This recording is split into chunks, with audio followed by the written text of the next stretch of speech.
Hello বন্ধুরা, সবাই কেমন আছো? আশা করি সবাই খুব ভালো আছো। তো চলে এসেছি নতুন একটা ব্লগ নিয়ে। তো তোমাদের বলেছিলাম যে আমাদের ঠাকুর ঘরে সিংহাসনটা বাকি ছিল, তো দেখো এটা নিয়ে চলে এসেছি। আর এটা যেহেতু রাত্রেবেলা আমি ভিডিওটা করেছিলাম, তাই দেখো একটু অন্ধকার অন্ধকার এসছে। তো আমাদের সিংহাসনটা কেমন লাগছে তোমরা আমাকে অবশ্যই কমেন্টে জানিও। আর এদিকে দেখো মা সকালবেলা ঘুম থেকে উঠে মালা গাঁথতে বসে পড়েছেন, কারণ আজকে আমাদের বাড়িতে যেহেতু সত্যনারায়ণের পুজো আছে, তাই ব্রাহ্মণ আসার আগে মা একটু একটু করে কাজ এগিয়ে রাখছেন।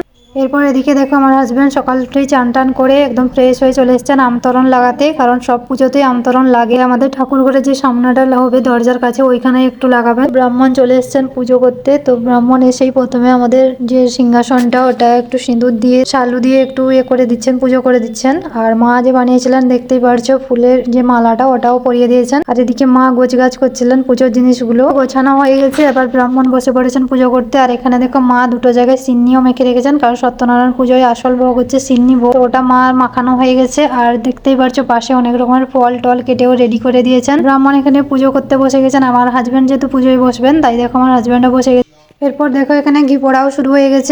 ঘি পোড়া হয়ে গেছে, এখন ব্রাহ্মণ যা যা বলছেন আমার হাজবেন্ড তাই তাই করে এখানে পুজো করছেন। পোড়া হয়ে গেছে, এখন ব্রাহ্মণ সত্যনারায়ণের ব্রত কথা পড়ছেন।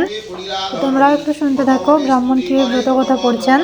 দেখিতে দেখিতে পুনঃ হয় ন ফকির, তাহা দেখি ব্রাহ্মণের চক্ষু হয় স্থির। ব্রাহ্মণ বলেন প্রভু অর্চিব।